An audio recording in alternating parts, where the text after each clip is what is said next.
Fala pessoal, tudo bom com vocês? Estamos aqui para mais um episódio do 1315 Cast. Estamos super animados de estar com vocês hoje. Estamos aqui com uma pessoa super especial, o Israel Subirá. Oi, gente. Muito obrigado por ter vindo, por ter aceitado esse convite de estar aqui com a gente. A gente está A muito honra é animado de falar minha. com você hoje. Tem muitas coisas aqui para falar, né? Legal. Muitas coisas para compartilhar com a galera. E fazendo um mexãozinho aqui, né? Compartilhar do que a gente viu e ouviu, né? Muito bom. No teu livro novo. E vamos começar perguntando quem é o Israel Subirá? Como você se define? E quem é você longe do púlpito? Quem é você como marido, como pai, como filho, como cristão, como cidadão? Quem é o Israel Subirá? Olha só, isso aí é... Difícil logo, é para dar logo a Começando assim. Bom, eu tive o privilégio de nascer num lar cristão e os meus pais me introduziram, né, o Evangelho, me ganharam para Jesus, foram meus discipuladores e essa é uma experiência que eu considero um privilégio. Eu entendo que essa é a vontade de Deus para toda a família, né, para toda pessoa. Infelizmente, né, muitas pessoas crescem sem isso, mas esse é o ideal, né, é que isso pudesse acontecer. A gente vê a instrução, né, de Deuteronômio 6, versículo 4, não só de amar o Senhor de todo o coração, alma e força, mas de transmitir isso aos nossos filhos, né? Existe esse discipulado geracional que acontece dentro do lar. Então, né, graças a Deus pela vida dos meus pais, que me introduziram a Jesus, me introduziram ao Evangelho, e eu cresci com esse bom exemplo de pessoas vivendo um evangelho autêntico, apaixonadas pela obra do Senhor, né? Cresci na Seara, dormindo em bancos de igreja, viajando com os meus pais e assim, vendo que lindo é o trabalho do Evangelho do Reino e me apaixonei por isso. Então, acaba que você falou, isso acaba sendo, às vezes, o que fica em evidência, a questão do púlpito, pregar e ministrar, e eu sou grato a Deus por esse chamado, sei que hoje o Senhor me chamou, né, para fazer isso, mas às vezes as pessoas até me perguntam, Wesley, mas você é o quê? Você é um pregador, você é um ministro de louvor, você é, né, compositor, você faz vídeo na internet, o que você é? E a realidade é que eu não sou nenhuma dessas coisas, essas são coisas que eu faço, quem eu sou é um filho, né, em todos esses lugares. E o filho, ele faz o que o pai pede para ele fazer, né? Se o pai pede para o filho lavar a louça, ele lava a louça. Pede para varrer a casa, ele varre a casa. Então, no mesmo espírito, eu estou aí para que o pai, né, me falar para fazer.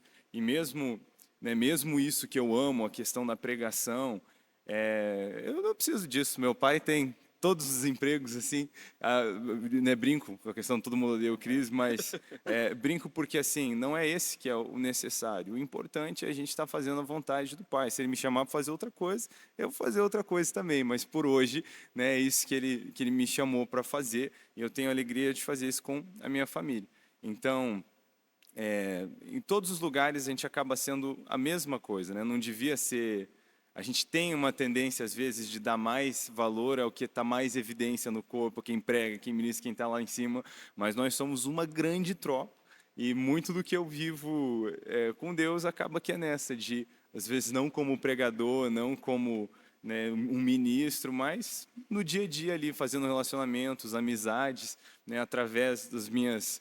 assim, da minha rotina, dos meus hobbies, fazendo conexões com quem não conhece Jesus para introduzir, né, Jesus a essas pessoas, mas é muito isso.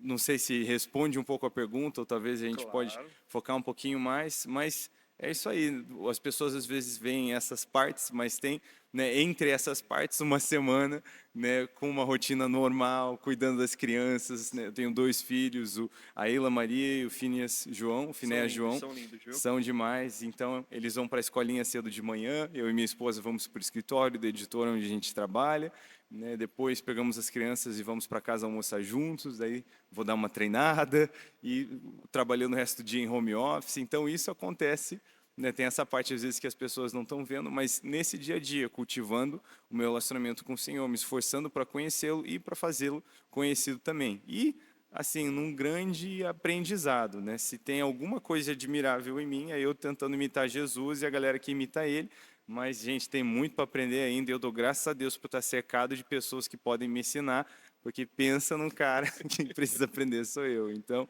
mas é muito gostoso, a vida com Jesus é demais. Com certeza. Tu até puxou um pouquinho a próxima pergunta, que é sobre a Aham. tua rotina, né? A gente acompanha, a gente vê que, igual tu falou, tem toda essa rotina do dia a dia de escola, filho, esposa, tal. Aí Aham. tem as viagens. As Como tu consegue viagens. conciliar isso tudo?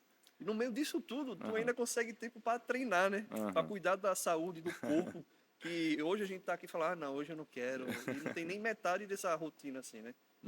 Eu acho que nasce muito até da instrução bíblica, né? A Bíblia é instrução para todas as áreas da nossa vida e eu gosto muito de Eclesiastes 10:10, né? A Bíblia diz que se você não gasta tempo afiando o seu machado, se ele perde, né, o fio, vai ser necessário golpear com mais força. Então, logo em sequência diz que agir com sabedoria assegura o sucesso. Então, se a gente quer assegurar o sucesso, né, o sucesso sendo obediência a Jesus, esse é o maior sucesso na vida de um cristão, né, viver conforme a sua palavra, sua vontade. Então, para isso, a gente precisa agir com sabedoria.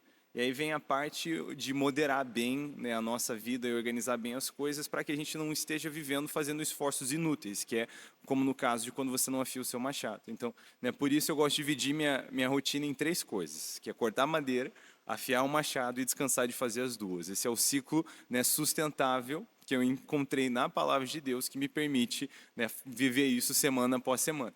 Então, a gente tem isso. Parte do meu dia, né, a minha missão principal é a questão de cortar madeira, isso é o propósito, é o trabalho, não só a questão missional do que o Senhor nos comissionou a fazer, mas também vocacional, que faz parte da vontade de Deus, que eu cuide da minha família, que eu trabalhe. Então, eu tenho isso aí no meu dia. Só que se eu só fizer isso, eu vou perder o fio do machado, o corte, eu vou ficar, né, cansado, então eu preciso afiar o machado. E para mim, isso é o estudo e o cuidado até da saúde, eu coloco nessa categoria também. Então, anos atrás, eu não fazia exercício, não tinha isso na minha rotina, e eu achava que eu não tinha nem tempo nem energia para isso. Mas eu não entendia a sabedoria nisso, porque na verdade, quando você faz exercício, você está investindo na sua longevidade e também aumentando sua energia e sua disposição. Então é um investimento que vale a pena. Então hoje eu tiro, né, pelo menos aí 5 treinos por semana, se não der por causa da correria, vai 4, né, quantos der, e tento meter umas 3 corridas ainda no meio, né, para conseguir ficar bem ativo, saudável e disposto. Isso para mim é afiar o machado. Tem outra coisa também, tem um livro extraordinário, que é Redimindo o Seu Tempo, do Jordan Rainer, é uma leitura que eu recomendo demais, e ele traz muitas dicas práticas para a rotina, até olhando para a vida de Jesus. Mas algo que ele trouxe interessante, que tem, né, nesse mundo assim corporativo, pessoal, assim, tem esse conceito que eu acho muito interessante, que é se você trabalha com a cabeça, você precisa descansar com o corpo. Né? Se você trabalha com o corpo, você precisa descansar com a cabeça. Então, é uma coisa que eu vejo, a maior parte do meu trabalho é com a cabeça. Estou sentado no escritório resolvendo coisas. Então, para mim, essa parte de ir para academia e treinar é um descanso que o corpo precisa também. Então, acaba misturando um pouquinho, às vezes de descanso com afiar o machado, às vezes de trabalho com afiar o machado, que é a questão da leitura. Né? Se eu não estou aprendendo, não tenho o que ensinar. Então, eu gosto de, às vezes, até no escritório, tirar um tempo para ler algo, aprender, estudar. Isso, para mim, né, vem na parte de afiar o machado. E aí, o descanso. Né? Que se a gente não regenerar, não preparar para o próximo dia, né, a gente vai uma hora ficar acabado e não tem como esse ciclo ser sustentável.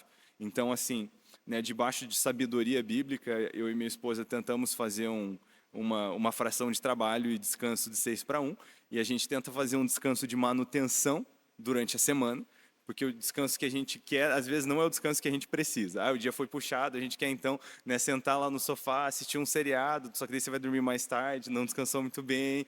Sim. E aí, você deixa de ter o descanso que você precisava pelo descanso que você quer. Então, a gente tenta, né, durante a semana, tanto comer como dormir por manutenção.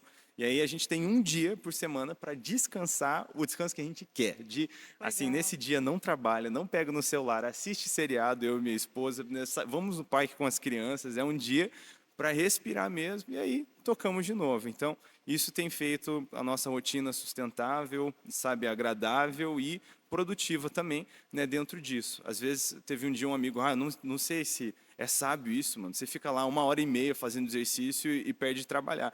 Falei, eu garanto que eu sou mais produtivo, né, tendo pilhado meu metabolismo com exercício, né, do que se eu ficasse só lá coçando a cabeça por mais tempo. Então, eu acho que é isso. Agir com sabedoria segura o sucesso. Você vai ter que passar, todo mundo tem que passar por uma semana, né, com a mesma quantidade de tempo. Todo mundo tem as mesmas horas, as mesmas 24 horas do dia, né, e até as pessoas que mais fazem coisas e as pessoas que menos fazem coisas têm as mesmas 24 horas. Então, ninguém tem mais tempo do que ninguém. né? A questão é como a gente acessa o nosso tempo com sabedoria.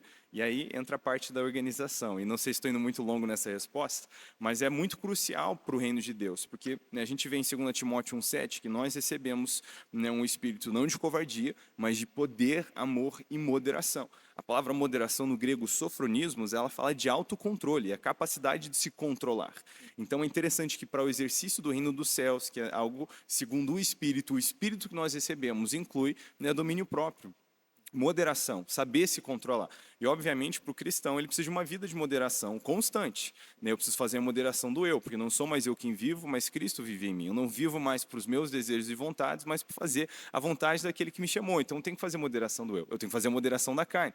Como diz 1 Tessalonicenses 4,4, a gente não vive, né, desenfreado pelos nossos desejos e vontades, como aqueles que não conhecem a Deus, né? A gente é sujeito a um espírito de autocontrole. Por isso, nós devemos saber controlar os nossos corpos com honra, né? Não dando espaço à imoralidade, ao pecado. Então, precisa fazer essa moderação.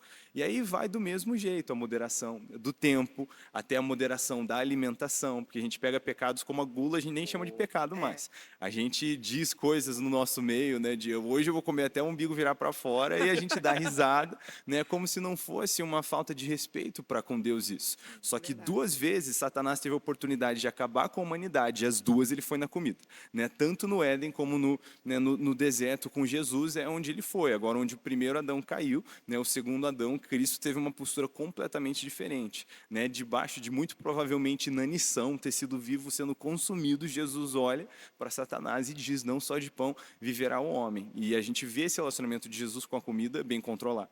E às vezes a gente subestima essas coisas, fala: mas que diferença faz, não é importante. Agora, Eclesiastes 10:17 tem algo extraordinário. Ele diz: feliz é a nação cujo rei come no devido tempo para repor as suas forças e não para embriagar-se, não para ficar fazendo festa. E aí a pergunta: por que o povo é feliz que eles têm um rei maromba?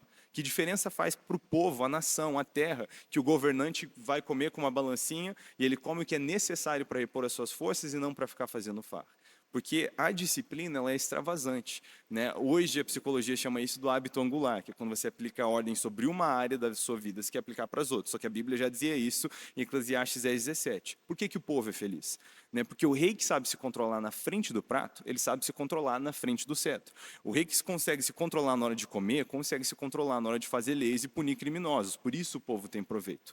Então, às vezes, a gente subestima essas coisas e a gente pensa que a parte espiritual, né, para o reino de Deus, a nossa vida é só as nossas disciplinas espirituais, o tempo que a gente está envolvido com a igreja. Às vezes a gente não percebe que, por não se organizar e moderar a nossa semana com sabedoria, a gente não está sendo testemunhas efetivas do evangelho como a gente poderia ser, e até às vezes atrapalhando o propósito de Deus, porque em grande parte a quantidade e a qualidade dos nossos dias aqui na terra são nossa responsabilidade. Então, eu acabo encorajando bastante o pessoal a malhar, a cuidar da saúde, né? E não por vaidade, realmente pelo cuidado com a saúde, assim. Até, às vezes, acho que passa do ponto quando a pessoa, às vezes, vai num extremo, às vezes, de performance, de exercício, a custo da saúde. Daí eu acho que você também, né, tá, às vezes, perdendo o ponto. Sei que algumas pessoas vivem disso, tudo mais, mas, assim, por sabedoria, faz muito sentido a gente fazer isso, né? Eu quero poder viver por bastante tempo, cumprindo, né, o que Jesus tem para mim, e podendo fazer isso de maneira cheia de vigor. Então, eu vi essas minhas 2 versões. Quando minha filha nasceu, eu estava assim, com 3 empregos, comendo mal, dormindo pouco. Era o Cris. Estava assim, e eu engordei muito nessa época, e estava sem condicionamento. E um dia eu percebi, o que me deu um choque foi ver como que eu estava, assim. Eu estava com, né, com 22, 23 anos, mas assim, cara, sem pique, estava velho. E aí que eu fui percebendo como faltava o exercício, o cuidado com a alimentação. E hoje eu me sinto outra pessoa, com 30 vezes mais disposição, em grande parte é isso. Mas, né, ficou aí já uma pregação inteira respondendo essa pergunta. Foi ótimo. Mas eu vejo esse cuidado com a semana, né, justamente porque a nossa missão é importante. Não tem outro momento onde acontece, né, a obediência à grande comissão e o convívio com o reino do céu, senão no presente, naquelas semanas ordinárias, né?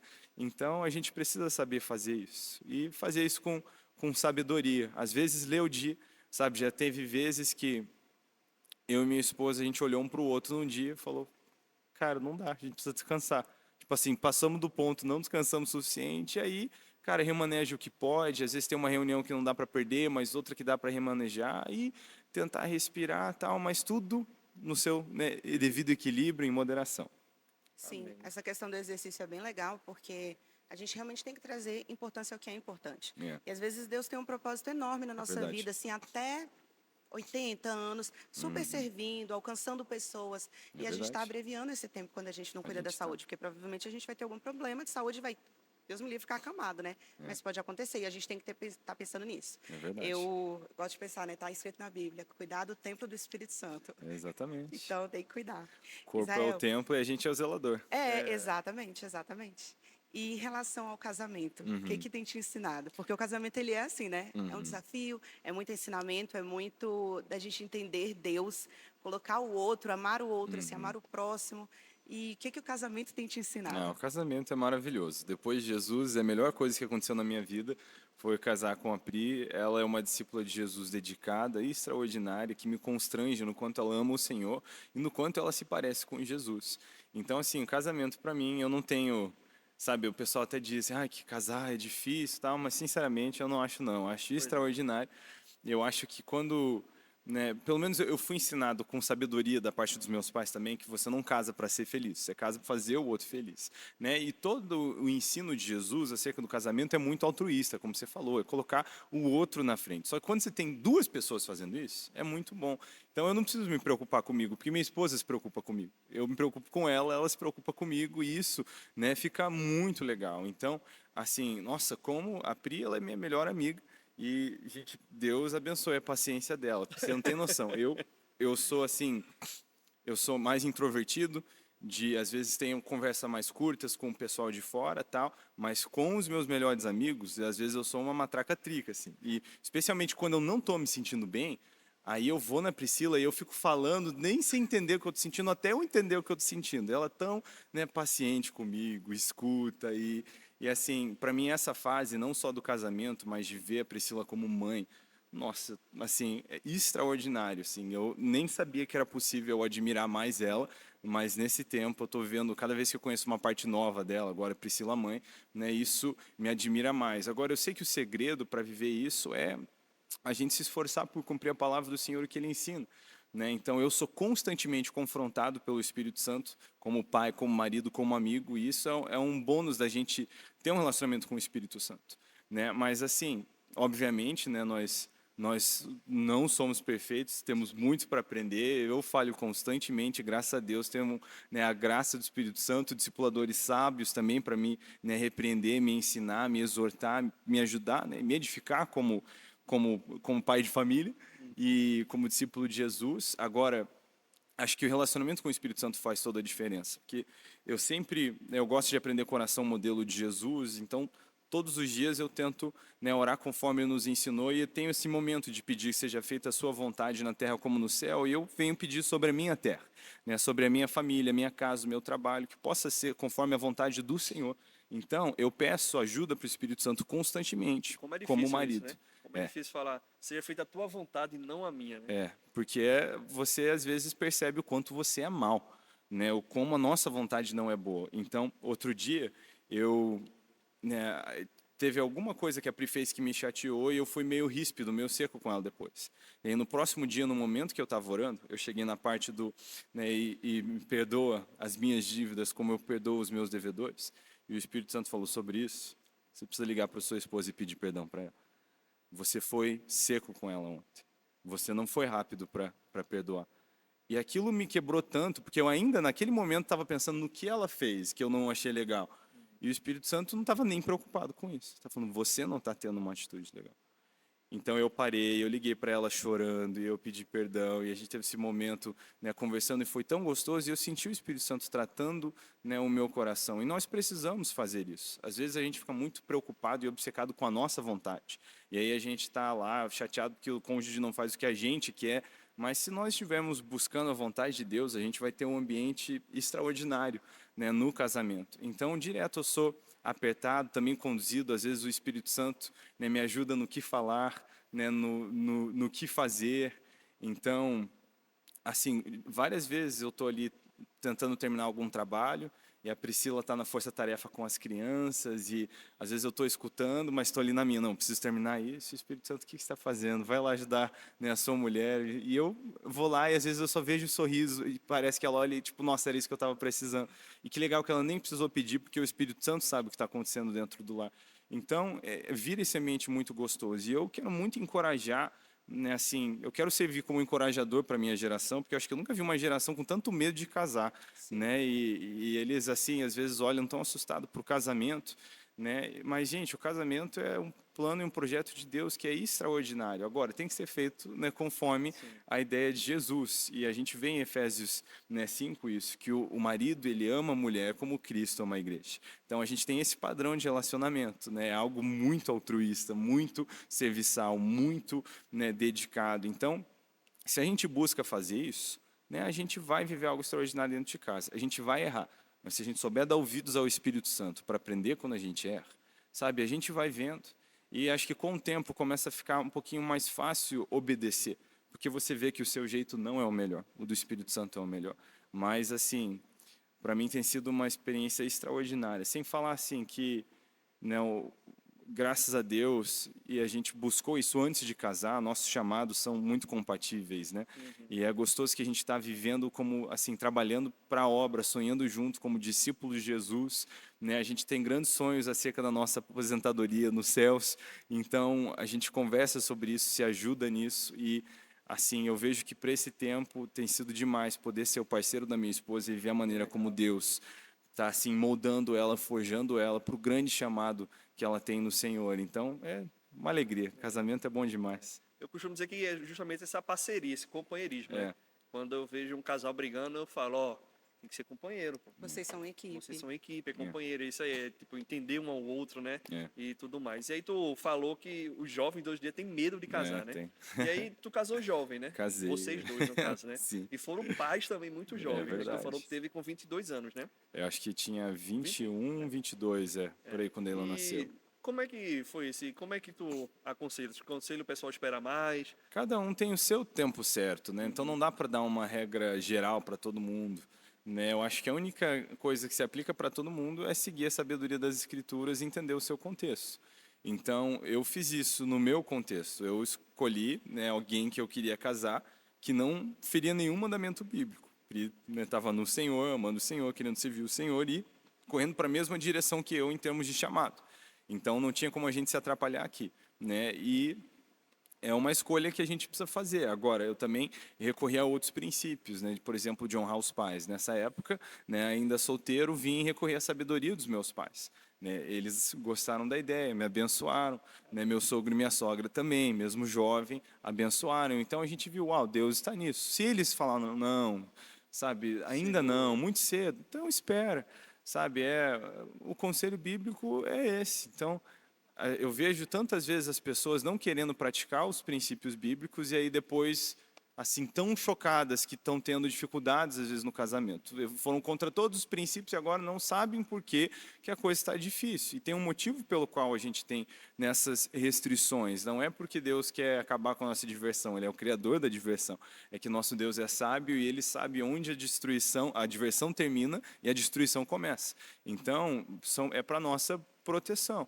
Eu fiz o meu melhor para obedecer e colocar essas coisas em práticas e eu não consigo atribuir, né, assim, o relacionamento e o momento maravilhoso que eu tenho vivido no Senhor como família, senão outra coisa, senão a graça de Deus que está disponível a todos que vão recorrer e a obediência, né, de colocar em prática o que a palavra ensina. Então, eu acho que é muito sobre isso. E aí, no nosso contexto, então, vimos que estava assim propício, sabe, segundo a vontade de Deus, das nossas famílias nos apoiando para isso, e vimos sabedoria nisso, vimos que, sabe, não ia atrapalhar em nada, muito pelo contrário, sentimos, né, um propósito do Senhor nisso. Né? Hoje, sendo pais jovens também, né, a gente se alegra muito nisso, porque o nosso plano é criar os nossos filhos bem, nos dedicar a isso, enviá-los em seus chamados, né, com entendimento e maturidade, e depois continuar tocando barco missionário,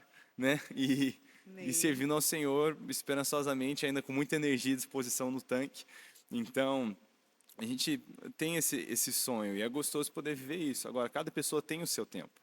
A vontade de Deus ela é boa, perfeita e agradável. Ele é o nosso Deus que nos criou de maneira única e as nossas jornadas vão ser únicas também. Então não precisa ser para todo mundo do mesmo jeito. Tão ideal como o que eu estou vivendo hoje é, porque eu busquei a vontade do Senhor, uma pessoa que pode ter casado muito mais tarde vai viver o ideal do mesmo jeito, quando buscou a vontade do Senhor. Então, Deus conhece. E é bom a gente olhar essas coisas, conversar com quem tem experiência. Às vezes, a minha geração às vezes é tão traumatizada com os erros da geração passada que eles erram em não recorrer à sabedoria da geração passada também nas coisas que foram acertadas. A gente aprende com os erros de uma geração, mas a gente não despreza o que é bom, o que deu certo, os acertos dela. Então, frequentemente ir buscar ajuda com quem conhece, ouvir. A Bíblia diz que na multidão de conselheiros há sabedoria. Então, ir conversando com as pessoas, foi muito que eu fiz. Eu tive várias pessoas que olharam e falaram, você está maluco casar com essa idade, não sei o quê. A gente falou, vai dar tudo errado. Só que as vozes importantes na minha vida estavam falando, não, é isso aí. É a paz no coração, né? Paz no coração. Acho que excede todo o entendimento. A paz no coração é importante, mas acho que acima disso, a obediência. Porque às vezes a paz engana. Ah, mas eu estou em paz. Mas se você está em paz desobedecendo o que a Bíblia ensina, então talvez essa paz não é muito boa. A gente tem essa paz que excede todo o entendimento de Filipenses 4, versículos 6 e 7, que vem com a prática de apresentar os motivos da sua ansiedade ao Senhor em oração, com ações de graças, e aí essa paz que excede o entendimento nos guarda, guarda os nossos corações e a nossa mente da ansiedade, que é o que é apresentado aqui. Então, de trazer essas coisas, inclusive, até fazendo a ponte que você trouxe isso, com a vida relacional. Então, a gente apresenta isso. Eu orei muito sobre isso, mesmo jovem, não só orando sobre quem eu queria casar, mas orando que a vontade de Deus fosse feita nessa área da minha vida também, e que eu pudesse entender a vontade dele para que eu pudesse caminhar. Então, eu acho que isso, vendo, cara, está obedecendo o que as Escrituras ensinam, que é a vontade de Deus, eu estou sentindo essa paz no Espírito Santo, então, bora para frente. O que a gente percebe, assim, quando a gente fala contigo e quando a gente escuta e vê, te acompanha de todas as formas, é que você realmente tem essa segurança. E você coloca ali, perguntar a Deus, ter esse relacionamento com Deus para, a partir disso, ir tomando minhas decisões e direcionando a vida. Mas, assim, já teve algum momento que você falou assim, poxa, não sei o que fazer, foi um desafio, foi algum momento difícil? Não, direto, toda semana. Que é por ordem alfabética ou cronológica, né? Toda semana. É assim, eu tenho uma convicção no meu coração que as suas ovelhas ouvem a sua voz. Eu sei que Deus ele quer falar conosco. Eu acho que muitas vezes a gente erra em pedir direção para Deus, porque a gente faz como o Tiago 1,6 diz para não fazer. A gente já pede duvidando. A gente já pede, Senhor, mas a gente, no fundo, às vezes já pede, eu não sei se Deus vai falar alguma coisa. Eu não sei o que fazer, não sei se Deus vai falar. E quando a gente pede assim, Tiago, irmão de Jesus, já falou, não deve esperar receber coisa alguma. Pois tem a mente dividida e é instável em tudo que faz. Então, se eu não tenho a mente dividida e nem creio plenamente em Deus, tipo assim, eu creio na sua existência, mas duvido do seu caráter, isso que me gera a mente dividida vai trazer instabilidade para a minha vida. Então, eu tenho essa convicção de que Deus responde. Pode demorar semana, meses, anos, mas eu sei que Ele vai responder no momento que eu preciso. Então, eu tenho essas, às vezes, momentos de oração que são coisas que Deus responde rapidinho. Agora, tem coisas que eu passo meses orando até que Deus responda. Tem coisas que eu preciso tanto de uma resposta que eu vou logo assim, puxar um jejum, um tempo de oração, como a Bíblia nos instrui, vemos momentos de jejum por direcionamento, e é isso que eu vou lá buscar no Senhor, até encontrar uma resposta, mas crendo que essa vem. Sabe? E já teve muitas vezes, assim, e frequentemente isso, que eu errei, embora eu tente muito recorrer à direção do Espírito Santo, várias vezes eu agi segundo a minha própria vontade, depois eu bati a cara, vi, cara, não foi bom isso, queria ter escutado a Deus antes. Isso aconteceu recente, umas 3 semanas atrás, com um movimento que a gente fez num empreendimento nosso, meu e da minha esposa. A gente fez os cálculos, falou, não, sabe isso aí, vamos lá, vamos nessa. E a gente fez todo esse movimento que, assim, foi um investimento alto, algo assim que se desdobrou custando bastante tempo. E assim que a gente seguiu para frente com essa decisão que no papel era sábio, parecia ótimo, não desrespeitava nenhum princípio bíblico, então eu fui para frente com isso, mas o meu coração pesou. E aí, porque meu coração estava pesado, eu vim perguntar, Espírito Santo, o que está acontecendo? E aí, conversando com o Espírito Santo, e esse é um princípio bíblico, a gente tem esse relacionamento íntimo e pessoal com ele, né? Então, eu falei, eu agi assim, conforme que eu entendi que era sabedoria, né? Para mim era uma manobra sábia. E o Espírito Santo falou comigo, ele falou, sim, é uma manobra sábia, mas não no momento bom. E o Espírito Santo começou a me falar, você está falando que você está sobrecarregado e tem correria e as mãos cheias com isso, isso e isso, e você decidiu colocar mais uma coisa no prato, não vai ajudar nem no que você está fazendo e nem no que seria bom para esse empreendimento. Então, uma boa decisão, mas não era para agora. E como meu coração pesou, foi um desperdício de tempo e dinheiro, que se eu tivesse recorrido ao Senhor antes, talvez eu não teria feito, né? Então, graças a Deus, algumas coisas acabaram dando na trave, né? E a gente teve a oportunidade de remediar parte disso e realocar, mas voltou para a gaveta. Agora, teve um desperdício de tempo e dinheiro, né, que não teria sido feito se eu tivesse recorrido ao Senhor primeiro. Então, esse que é o demais, a gente ter um relacionamento com o Espírito Santo, é entender, né, Ele, né, e a vontade dEle. Agora, o Espírito Santo é muito paciente comigo. Eu piso na bola frequentemente, mas graças a Deus, né, eu tenho o Espírito Santo para me chamar a atenção. E acho que isso que o cristão precisa saber valorizar, sabe? Eu entendo que esse momento que eu vivo, ele é momentâneo, sabe? O que 1 Coríntios 13 diz que nós vemos hoje de forma parcial e incompleta, porque, né, eu sou um espírito que nasceu de novo dentro de um corpo que ainda precisa nascer de novo. E é isso que vai trazer essa militância que a gente vê de Gálatas 5, né, 17, falando que o espírito milita contra a carne o tempo inteiro. Né, que eles têm naturezas opostas, quer dizer, o espírito ele é procedente da lei do espírito, mas né, Romanos 7, 19 também, Paulo vai dizer que a carne ainda é regida pela lei do pecado. Então, parece que aquelas coisas boas que eu quero fazer, eu tenho dificuldade em fazer. As coisas ruins que eu não quero fazer, eu tenho dificuldade em não fazer. Por quê? Eu tenho um conflito de natureza. Então, a parte que me consola o coração é saber que até nisso Deus pensou e Ele vai resolver. Né? Filipenses 1,6 diz que Cristo é fiel e justo para terminar a boa obra que Ele começou até né, o seu dia. Então, um dia Jesus vai voltar, solo de trombeta, e os mortos serão ressuscitados, seus corpos glorificados, e né, benditos aqueles que tomam parte na primeira ressurreição, que jamais conhecerão a morte eterna, e é algo assim extraordinário de pensar que um dia o meu corpo vai ser condizente ao meu espírito. Então eu digo isso porque eu sei que todo esse conflito de natureza e constante puxão de orelha e uma batalha constante contra a minha natureza, né, porque isso às vezes parece cansativo e né, às vezes, especialmente você pensa, cara, eu pensei que estava bem, aí quando vi já pisei na bola, né, se não foi numa coisa, foi na outra, às vezes a gente sente, nossa, como é difícil, mas é só por agora. Sabe, é só por esse tempo, um dia, né, até sobre o conhecimento, hoje eu conheço em parte, mas um dia eu vou conhecer a Deus como Ele me conhece plenamente. Isso é uma promessa, assim, extraordinária. Um dia eu não vou mais ter conflito de natureza, eu vou estar em paz. Então, né, e o que são, sei lá, 80, 100, 120 anos na Terra, se comparado à eternidade? Então, eu vou ficar bem para sempre. E hoje é o momento de travar batalha por isso. Sabe, é por isso que nós nos apegamos e lutamos com diligência e assim, deixamos de... Eu sou daquele temperamento, eu nem sei, eu não conheço os temperamentos, mas o jeito que eu sou aquele cara que quando eu percebo que eu falhei em alguma coisa, eu desmorono, assim. E aí começo a fazer as outras coisas, assim. Quando eu dou uma bola fora no trabalho, eu já fico meio para baixo, murcho, desmotivado. Né? Eu sou muito desse, e é um desafio. Agora, eu aprendi a me esforço para não ser assim, né, com o reino, mas de sempre ficar vigiando, porque às vezes eu vejo... Né, me vi falando estourado com os meus filhos, sem paciência. Ixi, eu já corro para o Espírito Santo. O Espírito Santo ajuda eu. Né? O que eu estou fazendo? Me ajuda a ser calmo que nem Jesus. E assim, voltando nesse lugar, né, a gente batalha por isso.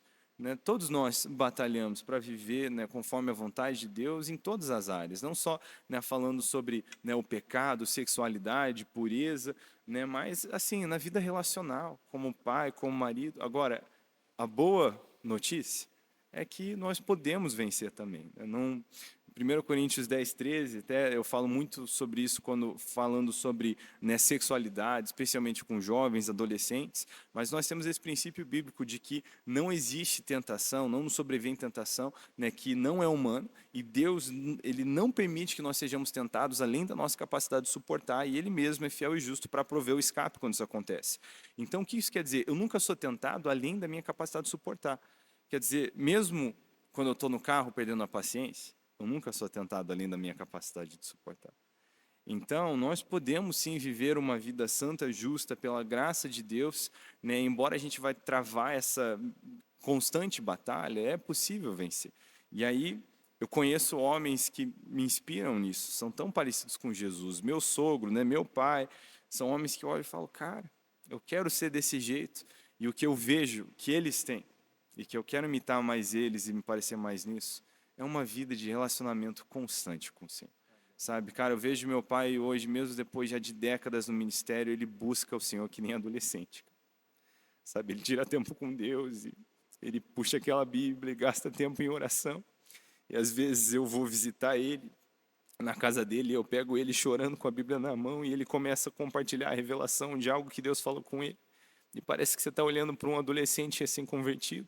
Primeiro amor, né? Sabe, meu sogro também, a gente morava pertinho, era vizinho lá em São Paulo. E sempre que eu ia na casa dele de manhã, ele tinha acabado de fazer exercício, né? Já tinha passado tempo com Deus e estava indo fazer exercício, ou ele estava, né, passando tempo com Deus, e aquele momento apaixonado e do mesmo jeito, olha o que Deus falou comigo hoje. Então, de ver a maneira, sabe, esse lugar de relacionamento é o que torna isso possível. E às vezes a gente se sente meio sem esperança, falando, eu não consigo, mas a gente não gasta tempo, às vezes, com o Senhor, não se expõe a essa transformação e renovação da mente pela leitura da palavra, né, o tempo em oração com o Espírito Santo, isso faz toda a diferença. Quando a gente contempla a face de Cristo, nós somos transformados, né? Então, isso é necessário. E se nós vivemos nesse lugar, isso vai ser possível. Sabe, eu quero até aproveitar desculpa, a resposta longa, né, praticamente pregando aqui, mas até aproveitar e trazer um encorajamento para quem está ouvindo, né? E às vezes a gente vê aquele lado de acordar às vezes sem vontade de ler a Bíblia e cansado e às vezes sentindo assim meio de saco cheio com tudo, mas gente, não tem nada mais precioso nessa vida. A gente precisa, né, fazer disso uma prioridade, porque isso muda tudo, né? Ter contato, exposição com a palavra de Deus, com o Espírito Santo, isso, né, muda tudo. E existe delícias, né, e algo assim incomparável, né, um prazer que não existe nada igual, né, esperando você lá naquele livro. Então, né, vamos assim correr para esse lugar. Tem sido, né, o meu desafio, mesmo nessa fase corrida com as crianças e no meio disso tudo é que, cara, eu quero mais de Jesus, sabe? Eu quero conhecer ele melhor. Eu sei assim, às vezes as pessoas falam assim e toda glória a Deus, né? Mas a gente fica encorajado com uma certa assim admiração e respeito pelo que a gente faz. A gente fica feliz por isso, obviamente. A gente está tentando trabalhar, né, em prol do reino. Mas assim, isso, se tem alguma coisa que parece admirável nisso, é só o nosso esforço de escutar e obedecer ao Senhor, né? Eu não digo isso, né, tentando parecer humilde, é a realidade de quem, né, caminha comigo. Eu sou só um garoto, ou assim, né, eu vejo esses homens de Deus e, cara, como eu respeito, né, e admiro eles, mas eu enxergo a mesma coisa. É gente que está querendo ouvir e obedecer ao Senhor. Então a gente não precisa se preocupar em ter uma grande jornada, sabe, em parecer ser alguém grande no reino de Deus. O reino de Deus é um reino de servos, né? Não é sobre esse protagonismo, mas onde você tem gente tentando ouvir e obedecer, existe algo extraordinário acontecendo em meio a semanas muito ordinárias. Com certeza. Então, eu acho que esse é o sonho, esse é o desejo, e eu aprendo muito com eles e quero muito ser assim. Eu espero muito que os meus filhos possam olhar para mim desse mesmo jeito, sabe? E perpetuar essa prática que eu vejo na minha família. Mas eu acho que é isso. Eu nem lembro mais qual que era a pergunta que a gente veio. Não, e tu tá falando, não, eu tô pregando, tô falando demais, mas eu tô aqui, ó, uau, como é bom ouvir, né? E a gente aprende, né, ouvindo assim, e pode continuar aí que, uau, maravilhado, né? E pegando esse gancho que tu falou dos dois, né? Qual a influência dos dois no teu ministério, assim? Quais dois? O teu pai e o teu sogro, né? Eles são as minhas referências, né? Eles são os meus exemplos, os imitadores de Cristo que eu tento imitar. Assim, às vezes me bate até um desespero, porque eu vejo um buraco tão grande entre onde eu estou e onde eles estão, assim, até no sentido em vários sentidos, assim. Mas aí eu lembro, né, que existe um caminho, e eu quero me parecer com eles, porque eu vejo o quanto eles fazem pelo reino, sabe? Algo assim extraordinário, cara.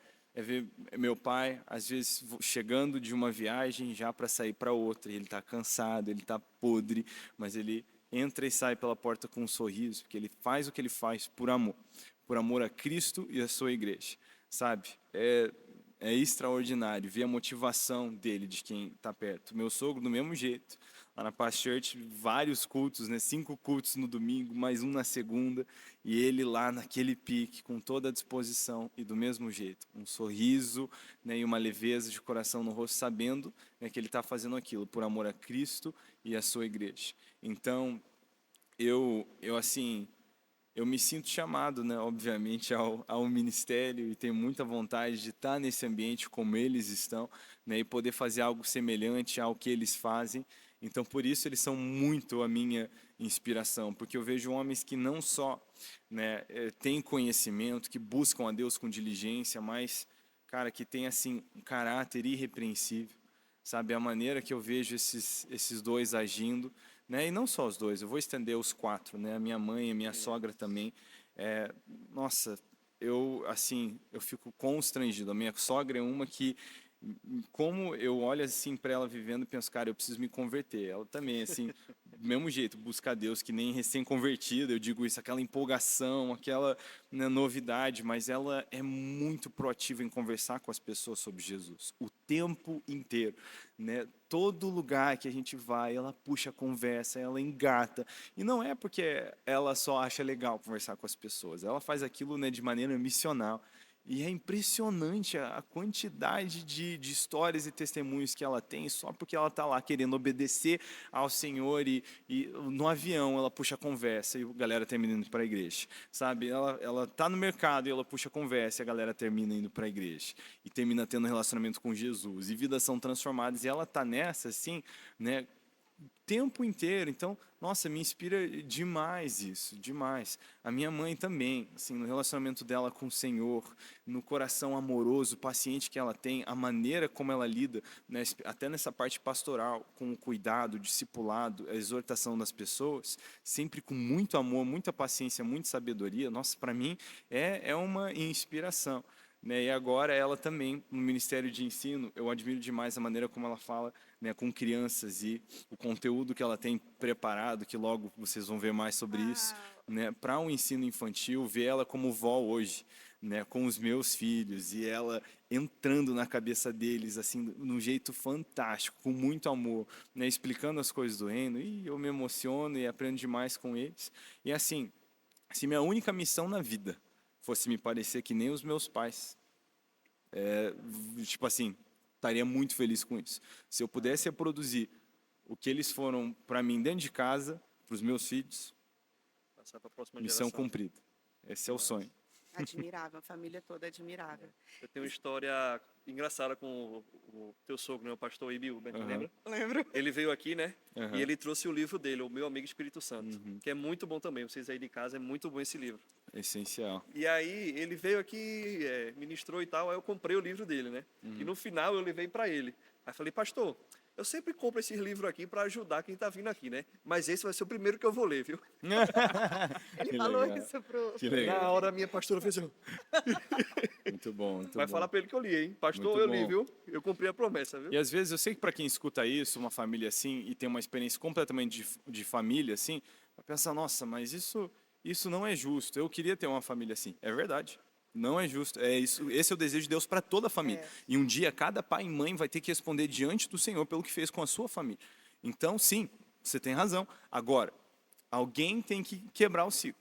Né? Para mim, foi o meu avô. Ele não nasceu num lar cristão. O pai do meu avô se suicidou quando ele tinha 11 anos de idade. Ele cresceu sem pai, tendo que, né, cuidar da mãe dos irmãos, uma família muito difícil. Só que ele se converteu e um dia, né, ele não queria nem ter família, por tão traumático que foi o que ele viveu na família dele.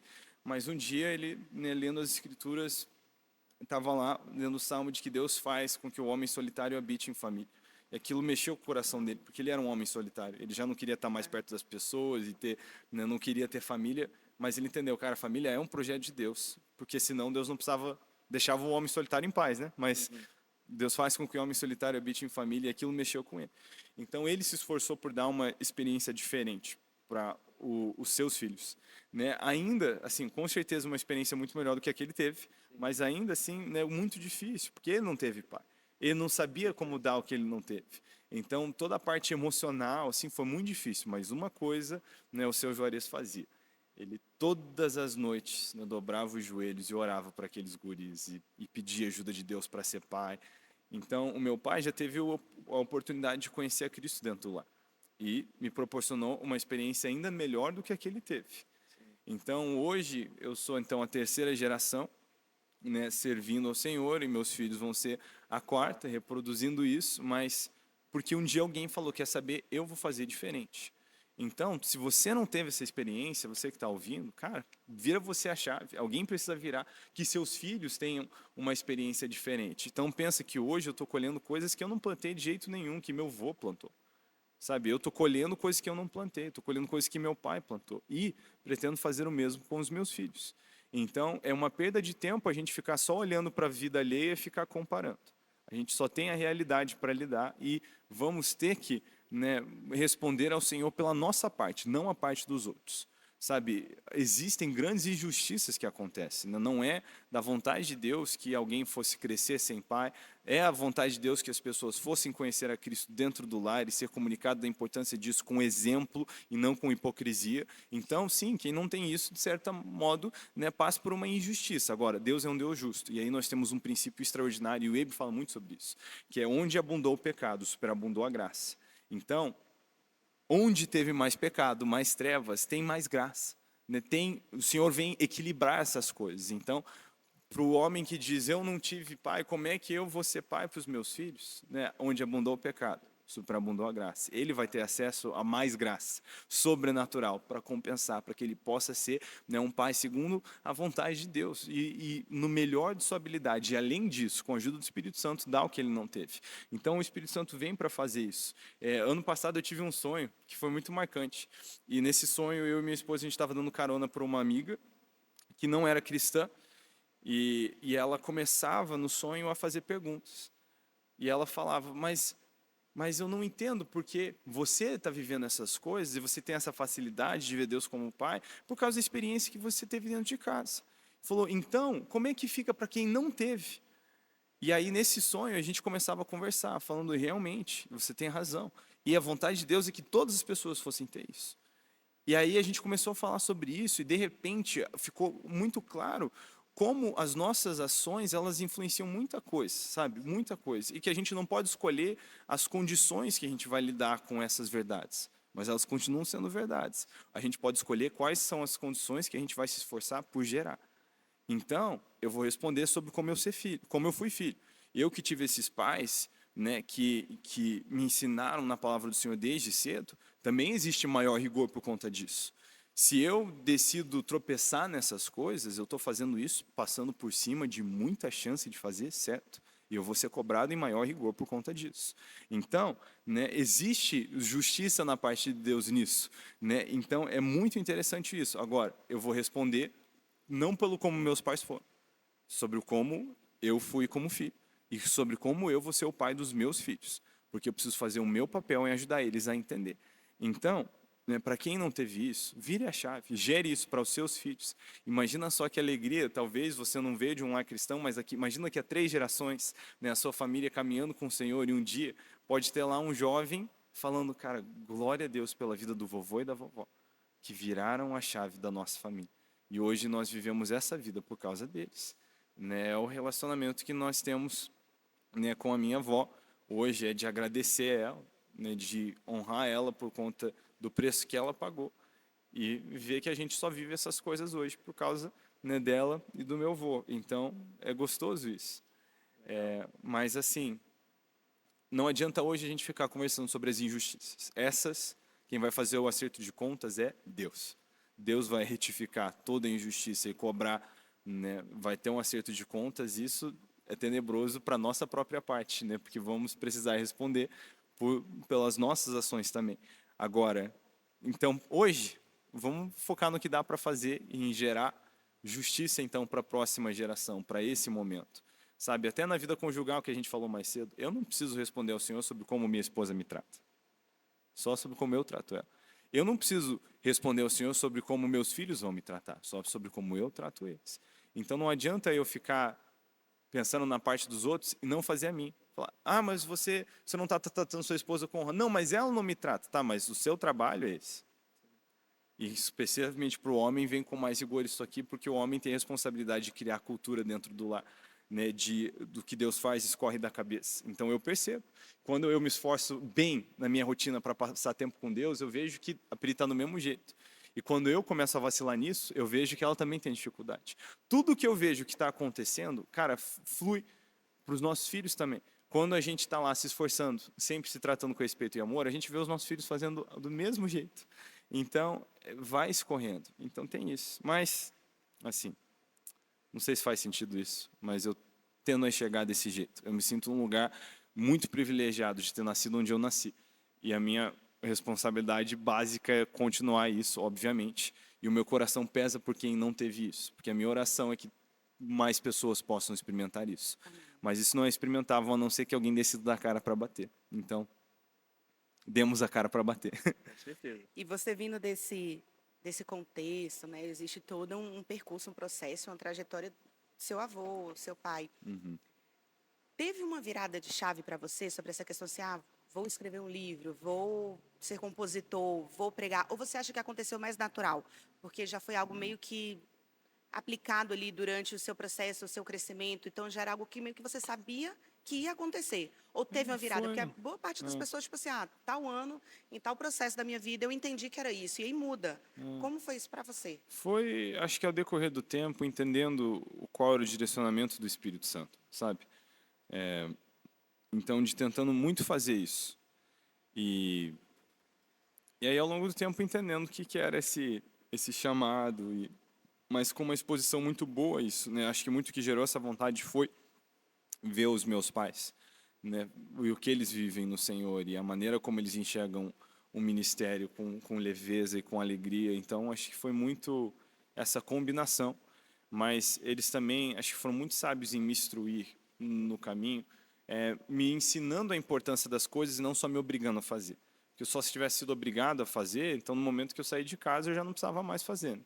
Mas eles me ensinaram a importância das coisas, com muita sabedoria. Né? É a responsabilidade dos pais, né? Não irritar os seus filhos, mas ensiná-los, né? Na demonstração dos caminhos do Senhor. Então, a gente não irrita, como pai, os nossos filhos, porque isso atrapalha ensinar o que é importante.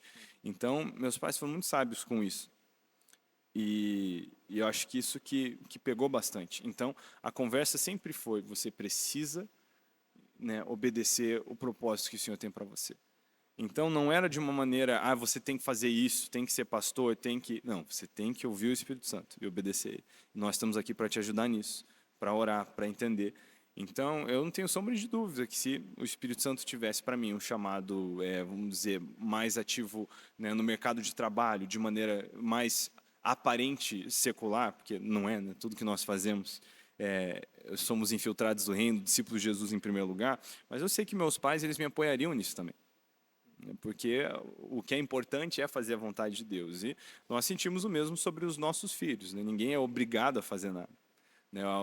O importante é que você entenda o que Deus quer fazer, né? E viva uma vida de obediência. Então, esse foi, acho que, meu ensino que foi me despertando, né, para isso. Então, as oportunidades também que eu tive de pregar jovem, sabe, lá na igreja, adolescente, pregar pela primeira vez, foi mostrando, cara, eu realmente me sinto, assim, chamado para isso, é algo divertido. Aí você pode dizer, mas estava lá, adolescente, pregando na igreja só porque era o filho do pastor. Tipo, é importante isso. Né? As coisas ocultas pertencem ao Senhor, mas as conhecidas Ele deu a nós e aos nossos filhos.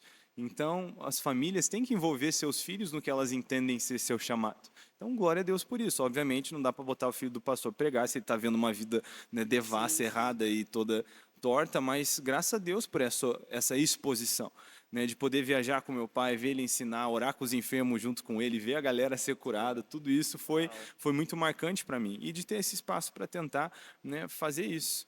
Então, a gente escutou uma história muito legal de uma igreja que tinha um zelador E aí os filhos dele brincavam, essa igreja tinha um ginásio, e os filhos dele viviam brincando no ginásio. E a igreja lá tinha esse entendimento. Então os filhos dos pastores eram bem envolvidos nas coisas da igreja. E um dia eles chegaram para os filhos do zelador, porque eles podiam brincar na quadra enquanto estava fechado. Aí eles falaram, a gente pode brincar com vocês? Aí eles olharam e falaram, não, esse é um ministério da nossa família. E eu achei engraçado essa história, mas muito legal o entendimento deles, né? Você vai ter que perguntar para o nosso pai se você pode, né? Porque esse é um ministério da nossa família. E eu achei muito demais tipo só assim, esse seu entendimento. pai manda lá do templo, aqui quem manda... Mas do entendimento a nós e aos nossos filhos. Então, assim, não existe esse negócio de, assim... no reino é assim, precisamos expor, né, os nossos filhos a esses ambientes, e glória a Deus por isso. Acho que foi isso que meus pais fizeram, foi despertando meu interesse também. Agora, foi o que eu vi e eu ouvi. O que eu vi me chacoalhou para sempre. Sabe, os testemunhos de pessoas que se encontraram com Cristo por causa da pregação do Evangelho, não só isso, testemunhos de pessoas que alinharam suas práticas segundo a vontade de Deus, pelo que está escrito, e viram suas vidas transformadas. Cara, isso é, para mim, a coisa mais linda que tem. Então, esse ministério de ensino cativou muito meu coração. E nesse contexto, ver tudo que vem, né, adjacente, é muito gostoso, é muito extraordinário. Então, assim, eu não tenho o que 1 Coríntios 12, né, do versículo, acho que a partir do versículo 16 ou 12, até o 28, vem falar dos dons. Eu não tenho o que a Bíblia chama do dom de cura. Eu não tenho. Eu não digo isso com um tom de comparação, né? O corpo se complementa, não é um dom que eu tenho. Mas, por causa do ensino, né, eu já tive várias experiências com cura. Foram momentos onde isso era pertinente, né? Então, assim, tem dons que eu vejo que não são coisas que acontecem o tempo inteiro, mas porque é importante no ensino, né, acaba tendo essa experiência de tudo, às vezes, um pouquinho, para a edificação dos meus irmãos em Cristo Jesus. E sabe, é isso aí. Sempre tem, a gente vê às vezes as pessoas também muito críticas hoje, né, na internet. O pessoal gosta de detonar ministério aqui e ali. Sim. E eu acho que é uma expectativa maluca imaginar. Como é que tu lida com isso? Com esse... Eu acho que assim a gente ensina contra isso, mostrando a palavra de Deus, né? A maneira, obviamente, não é que a gente não critica nada, mas toda crítica e exortação tem que ser feita com amor e tem o seu local para isso, né? Então tem um jeito certo de fazer. Agora, eu acho que eu tenho muito desejo assim de ver a igreja agindo de forma bem unida debaixo da sua missão, sabe? E não, às vezes não nessas discussões que parecem meio fúteis e entregando o irmão, sabe, alheio, jogando ele na lama e tudo mais. Só que sobre isso, né, eu acho que eu até esqueci o que eu ia falar. Mas nessa questão das críticas, tudo, eu acho que é uma expectativa, lembrei, uma expectativa absurda imaginar que qualquer servo do Senhor vai ser perfeito, sabe? Eu acho que seria muito mais precioso se a gente utilizasse a energia e o tempo que a gente tem, em vez de ficar fazendo tweet maldoso, a gente dobrasse o joelho e orasse. Sim. Até pelaquela pessoa, né, que a gente está criticando, ao invés de criticar, Você acha mesmo que ele está errado? Não ora por ele. Ora que o Espírito Santo traga revelação, entendimento. Cara, faz um jejum por ele. Ou você não ama seu irmão. Se você está só disposto a ver e você quer que ele seja destruído, despedaçado, porque ele vive uma farsa. Cara, eu vivi uma farsa. Eu estava perdido nas trevas, mas eu fui alcançado pela luz. Será que nós nos esquecemos de onde foi que Deus nos tirou? Para não ter compaixão pelo servo alheio? Então, cara, de orar.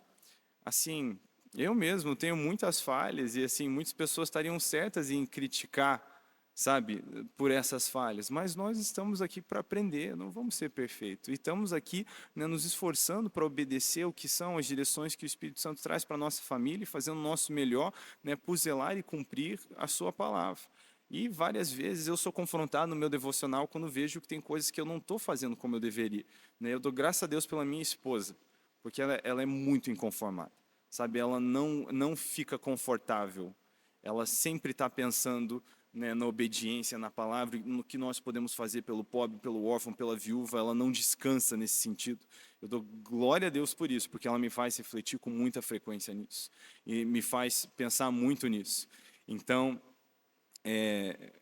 né, frequentemente sendo confrontado nas Escrituras, E eu também várias vezes vejo homens e mulheres no ministério comentando coisas absurdas. Eu acho que esse é o momento de orar.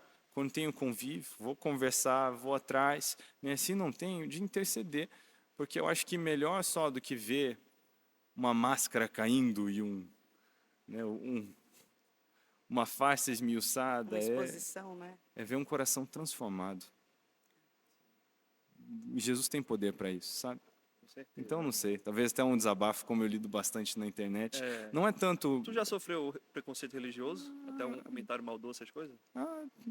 Mas não dá para chamar de sofrimento isso, né? Mas sim, tem. Como tem, às vezes, muito preconceito da parte dos crentes com outras pessoas não crentes, né? É uma prática que a gente vem trazendo ensino e orientação para que as pessoas não façam isso, mas dá para dizer que machuca. Até muito dessa questão da crítica, não é o que... Eu não vivo muito isso. Assim, graças a Deus, eu não tenho que lidar muito com isso, com as pessoas, assim, falando mal e tal, mas eu vejo muito alheio, né? E às vezes pesa o coração um pouco. Sim. Mas é isso aí. A gente, no final do dia, tem que agradar Jesus e se esforçar por caminhar. E volta naquele ponto, né? A gente vai prestar contas do que a gente está fazendo, das nossas escolhas, dos nossos posicionamentos e orar pelo outro para que Deus alcance ali. Amém. E ele possa entender melhor e mudar. E é difícil porque tem muita variedade no corpo. Então, assim, às vezes até uma leve variação, por exemplo, num pensamento escatológico, gera uma grande divergência de comportamento. Então, vamos falar, a gente tem dois irmãos com pensamentos diferentes de escatologia, um pós-milenista e um pré. O pré, ele pensa que ficar se envolvendo na política e tentar mudar algumas pautas da sociedade é uma perda de tempo, porque na cabeça dele não tem jeito até que Jesus venha. Sim. Então, ele olha para essas coisas pensando, não, que perda de tempo, que desperdício. Mas para o pós, ele pensa que isso é muito uma responsabilidade da igreja, trazer transformação nessas esferas sociais, e às vezes é por causa de um pensamento escatológico, e não sei se tem como dizer quem tem razão. Entendeu? E então, como é que a gente faz? Se a gente não consegue trazer uma prática uniforme. Bom, eu ainda tenho que respeitar o que é o mandamento bíblico, né? De amar o meu irmão, de orar, interceder por ele, e de realmente recorrer ao Espírito Santo para que a gente entenda. Eu acho que tem coisas que a gente não tem espaço para divergência de pensamento, são as coisas essenciais da Escritura, só que tem coisas que é difícil dizer quem tem razão. Então, como é que eu faço? Então, para um que enxerga a política como essencial e o outro que enxerga como desprezável, como é que a gente faz para caminhar em amor? E é algo que eu tenho recorrido à sabedoria da geração passada e buscado entender, porque eu não faço ideia, né, de como lidar com isso e como fazer como convém. Porque eu tenho, né, a gente é de um contexto não denominacional, a gente tem muita convivência com várias denominações diferentes e com várias não denominações diferentes. Então, às vezes, a gente vê os dois. E, às vezes, eu olho e eu conheço duas pessoas próximas que são, assim, cara, servos apaixonados por Jesus, que têm vidas de oração intensas e dedicadas, homens que têm o caráter, assim, irrepreensível, né? Nos dois casos, com um pensamento completamente diferente. E aí eu vejo envolvendo, e eu vejo que, de acordo com o que ele acredita, parece que ele está fazendo muito bem. E eu vejo o outro não fazendo, e parece que está fazendo bem também. E aqui, no caso, eu acredito que vem para uma escala pessoal do que é chamado, né? E que tem chamados diferentes também. Mas normalmente, essa galera que eu vejo caminha muito próxima com o Senhor, eles têm essa facilidade de amar quem está numa missão diferente e de não jogar fora o que ele está fazendo.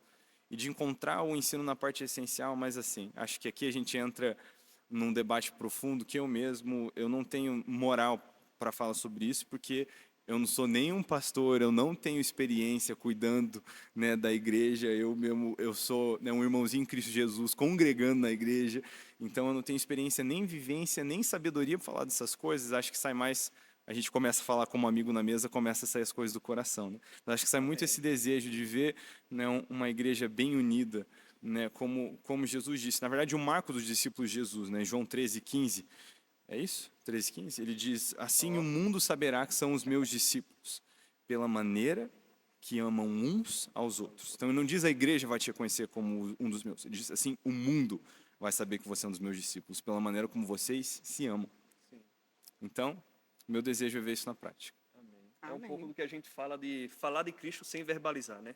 É a nossa atitude, até o jeito de tratamento, o jeito como a gente trata as pessoas no trabalho, na escola, na academia. É isso que a gente busca, né? E trazendo agora mais conselhos para os ouvintes aqui. Qual conselho você daria para alguém que está buscando aprimorar sua vida espiritual, está querendo buscar mais de Deus? Tem algum conselho prático? Tenho O que dois. você fala para ele? Ore e leia a Bíblia. Boa. Leia a Bíblia e ore. E quando cansar, ore e leia a Bíblia. E eu acho que em adjacente, assim, ao mesmo tempo, busque, né, entendimento. Né? A Bíblia é um livro que precisa disso. Você precisa saber interpretar a Bíblia. Então, não tem desculpa hoje, porque a gente tem um arsenal de conhecimento na internet com disponibilidade, tem muito canal bom, muito ensino top, né? Até tem lá já faço a propaganda, né, da Escola Orvalho, tem muito conteúdo legal, né? Mas tem muito canal no YouTube de forma gratuita, então não tem desculpa. Quem quer aprender, aprende, né? E você falar que se não tem tempo para isso, vamos dar uma olhadinha quantas horas você passa na rede social para conversar sobre tempo, e aí, né, a gente fala sobre isso. Não é que a gente não tem tempo, a gente não tem vontade. A gente não dá a importância devida para o reino, né, muitas vezes. Então, tem muito conteúdo disponível para você aprender. Então, por exemplo, né, você precisa saber interpretar as escrituras. Né? A Bíblia é uma coleção de livros com estilos literários diferentes. Você tem narrativa histórica, poemas e canções, correspondência alheia. Você tem vários tipos de literatura e nem todos são interpretados do mesmo jeito. Né? Por exemplo, você não olha para um número na narrativa histórica do mesmo jeito que você olha para um número num poema, uma canção, ou até em literatura apocalíptica. Cada um tem um jeito de ser interpretado. Então, quando numa narrativa histórica fala de um exército de 100 mil soldados, esse número tem um tipo de relevância. Falando de narrativa histórica. E quando você está olhando para um poema e canção, falar que 1000 cai de um lado, 10 mil do outro, não precisa ser algo literal. Na verdade, Deus me livre de sair andando por aí e ficar vivendo gente caindo do meu lado o tempo inteiro. Né? Não é essa a ideia. Isso aqui é algo sentimental. É um poema, é uma canção. Toda a Bíblia é verdade, nem toda a Bíblia é literal. Né? Então, a gente precisa saber interpretar as coisas do jeito que convém. E, para isso, a gente precisa, né, mergulhar em ensino, e tem muita coisa boa disponível para que a gente possa entender melhor, aprender melhor. Né? Já deixo aqui recomendações, tem um canal que eu gosto muito, né, chamado Bible Project. Ele é originalmente em inglês, só que tem o Bible Project Brasil, que é em português, né, traduzido, dublado, e também o canal do Bible Project tem legendas também em português. São umas animaçõezinhas riquíssimas, eles trazem contexto histórico para todos os livros da Bíblia, né, para explicar o que estava acontecendo. Eles trazem vídeos temáticos explicando mais profundamente temas das escrituras. Eu amo esse canal, né? Fico horas assistindo os vídeos deles, já assisti um monte várias vezes, porque, né, amo demais. Então é uma boa dica, né? Até porque ele tem uma linguagem simples, acessível, né, para quem quer fazer isso. E tem uma série muito legal no canal do Luciano Subirá, que é um pregador aí muito benção, gosto muito dele, chamado Fundamentos Doutrinários. Esse aí já vem trazendo um pouquinho mais de comida, né, além sólida. Então, muito legal essa série, também disponível no YouTube, né, trazendo fundamentos doutrinários. Só bater lá, Fundamentos Doutrinários, Luciano Subirá. E, gente, tem vários, né? Mas esses são dois canais, dois vídeos, que só aí já tem duas playlists aí que já tem muito Como conteúdo. Começar a buscar, né? E aí, perguntar pessoal assim, você se considera uma referência para essa nova geração, para a sua geração? Não sou eu que posso dizer se eu sou, mas eu espero ser. Quem vai ter que determinar isso é Jesus, né? Mas eu espero ser.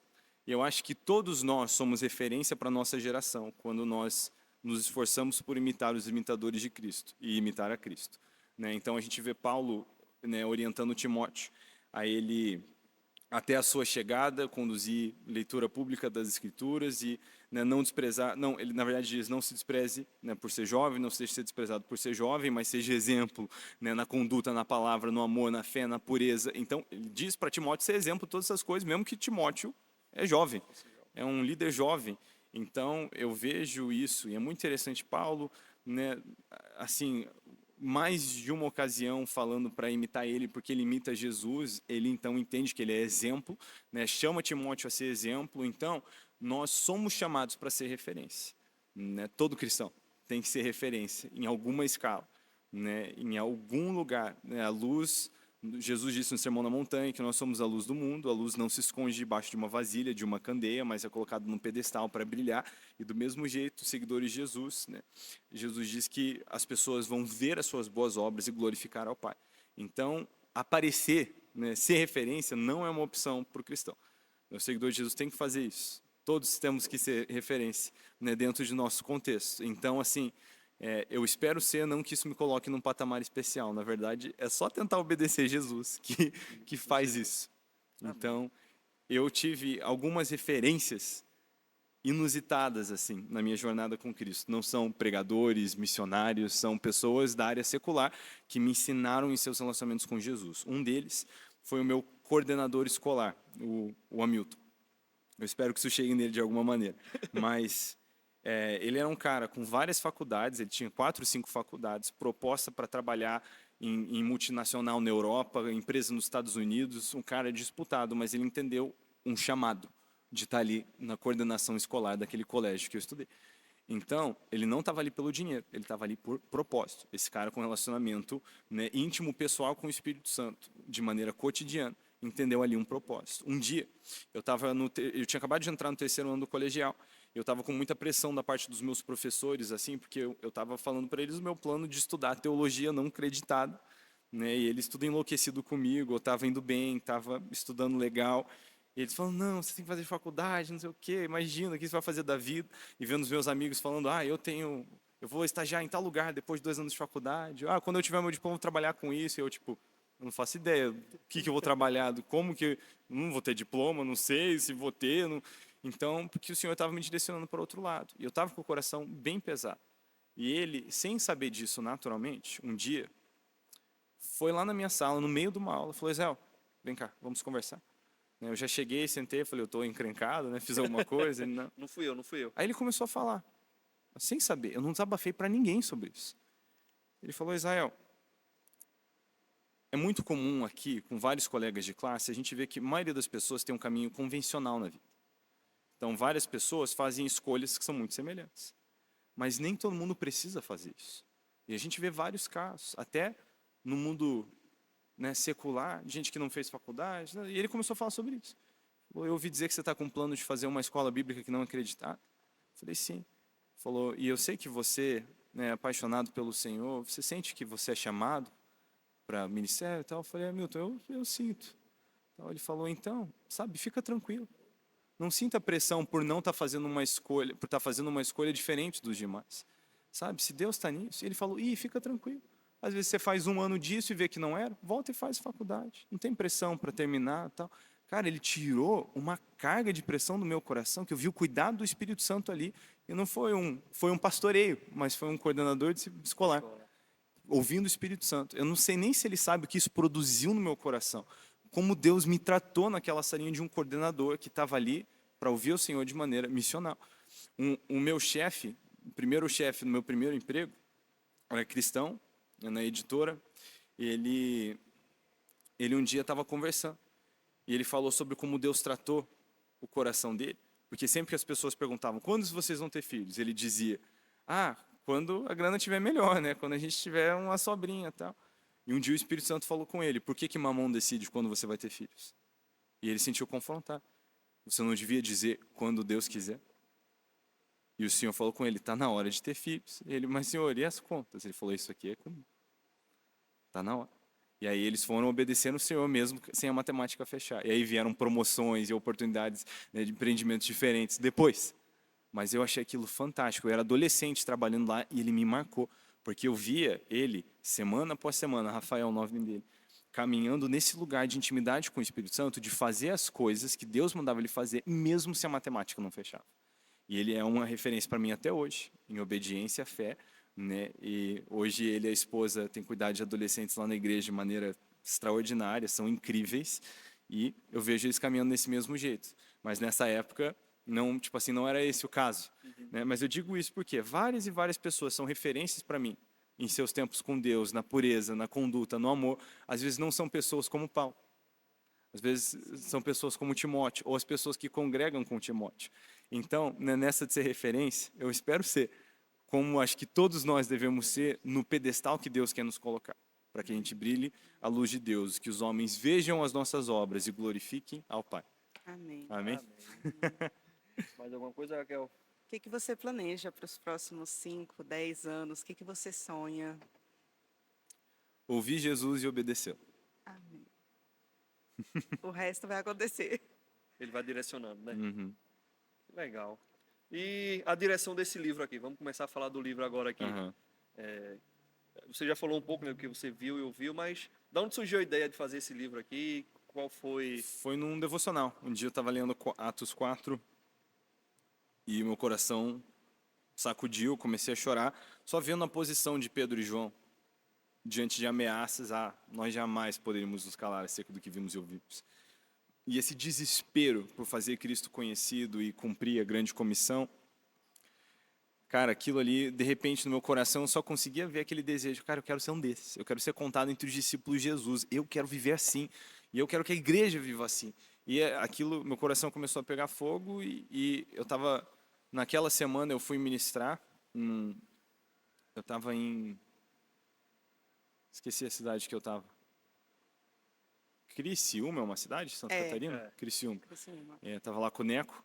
E aí eu estava para pregar. E o Espírito Santo, na hora que eu fui pregar, me lembrou do devocional. E não foi uma mensagem que estava preparada, mas foi uma vomitada, assim. E foi o resumo do livro naquele dia. E aí, com o tempo, eu ministrei isso em algumas outras ocasiões, até que eu senti, falei, cara, isso precisa ser... De repente, eu olhei para o meu esboço, que estava meio grande, assim, e falei, isso aí devia ser um livro. Esse entendimento é necessário. E, assim... Eu espero, o testemunho tem sido muito bom, que tem ajudado pessoas a entender essa narrativa do Evangelho. Porque hoje a gente vive no filme 2, né? O cristão de hoje vive no segundo filme. E não dá para você interpretar, né, as duas torres sem a Sociedade do Anel e o Retorno do Rei, né? Uma trilogia. Né? Então precisa fazer sentido, tá em conjunto. E do mesmo jeito, a gente tem que entender o filme que veio antes e o filme que vem depois. Né? A gente está no segundo filme. E é esse lugar de viver entre uma vinda de Jesus e a próxima, né, nos coloca num lugar com uma oportunidade de ouro, de fazer a vontade do Mestre nesse tempo, nesse intervalo, né, e nos esforçar para trabalhar fazendo o que Ele falou para a gente fazer. E acho interessante Mateus 24:14, essa nota, né, que Jesus nos deu, que o Evangelho do Reino seria anunciado a todos os povos, todas as nações, e então, né, viria o fim. Eu acho que independente da escatologia, não tem espaço para divergência no que é a nossa responsabilidade de anunciar, né, o Evangelho a todo cantinho dessa terra, e os povos não alcançados, embora estejam nas ilhas distantes, eles começam em Jerusalém, né? Vai se estendendo. Então, acho que esse é o nosso endgame, pensar nos povos não alcançados. Né? Na sua família, quem é que ainda não conhece Jesus? Quem é que vai pregar para eles? No seu trabalho, quem é que não conhece Jesus? Quem é que vai pregar para eles? Na sua cidade, né? Abre o mapinha da cidade, quem é que não conhece? Da faculdade, quem é que não conhece? E quem que vai falar para eles? Então essa é a nossa missão, e o livro ele vem trazer essa perspectiva. Né? Eu acho que a gente vê muitos jovens hoje chateados, traumatizados, né, às vezes com a igreja, e alguns que já deixaram de entender ou nem entenderam o que é a igreja. E esse livro ele vem trazer um pouquinho dessa perspectiva. Então ele faz um resumo da história da igreja, né, do Evangelho, começou a ser pregado na sua Jerusalém, como é que ele chegou no Brasil, né, de maneira resumida e breve, e falando um pouquinho da nossa responsabilidade adiante da continuidade, esse movimento mais extraordinário, né, que se espalhou pelo mundo pela obediência de discípulos de Jesus. Então, né, é impressionante, né, ver o que aconteceu com aqueles 12 discípulos, a maneira como eles espalharam essa mensagem por todo o mundo. Né, em 1500, quando os portugueses chegaram na África, o evangelho já estava por todo canto. Isso volta para Filipe, pregando para o etíope, para Marcos, pregando no norte africano, né, e a mesma coisa quando chegaram na Índia, né, por volta do mesmo tempo, já do ano 60, o evangelho já tinha chegado lá também, né, e voltava do que eles diziam a tradição de que Tomé foi e anunciou o evangelho para eles, e já tinha igreja lá, já tinha, né, palavra traduzida, algo extraordinário. Assim, você vê o histórico, né, da pregação do evangelho por todo mundo, né? E assim, pensar no que é o endgame, sabe? De que hoje a gente tem esse sufoco, tem as partes chatas, mas que um dia vão acabar. E um dia o Jesus que eu prego, ele é a pessoa sentada do outro lado da mesa. E eu espero que numa mesa muito grande, e ter feito a minha parte levar muitas pessoas para lá, eu possa dizer a frase que eu sonho dizer: Senhor Jesus, você pode me passar o pão. Então, o livro é sobre isso. Sensacional. De maneira resumida. O que tu achou do livro aí, Raquel? Eu amei. Eu gosto de... Eu sou uma pessoa organizada, né? E eu gosto muito da questão da história. Então, o que me encantou no livro é a cronologia, a forma como as coisas vão, né? Você vai escrevendo e vai destacando desde a época, né? Jesus morreu, ressuscitou, e daí vai vindo tudo. O capítulo 7 foi o que me impressionou, porque Legal. eu nunca havia parado para pensar como que chegou no Brasil. Uhum. A gente tem, assim, meio que uma ideia bem por alto, né? É. Dos missionários e tal, mas eu não... Aí ver todo o contexto, e de maneira cronológica, foi um boom mesmo na minha cabeça, eu gostei muito. E o capítulo 8. Outra coisa até que me gerou curiosidade é que você fala sobre essa questão de você sempre levar as boas novas. Uhum.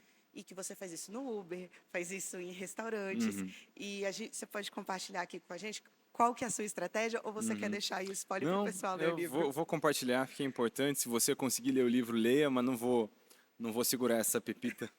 É importante. Eu sou introvertido, para mim não é natural conversar com as pessoas, mas é algo que eu já aprendi a subjugar a minha introvertidez para obedecer a Cristo, porque o senhorio de Cristo fala mais alto que o meu temperamento. Ele tem mais autoridade, então sujeito e obedeço. Mas eu normalmente gosto de puxar a conversa com as pessoas. Eu tenho 2 conselhos muito preciosos para isso. 2. Não seja chato e seja legal. Se você fizer isso, você já deixa de atrapalhar muito a pregação do Evangelho.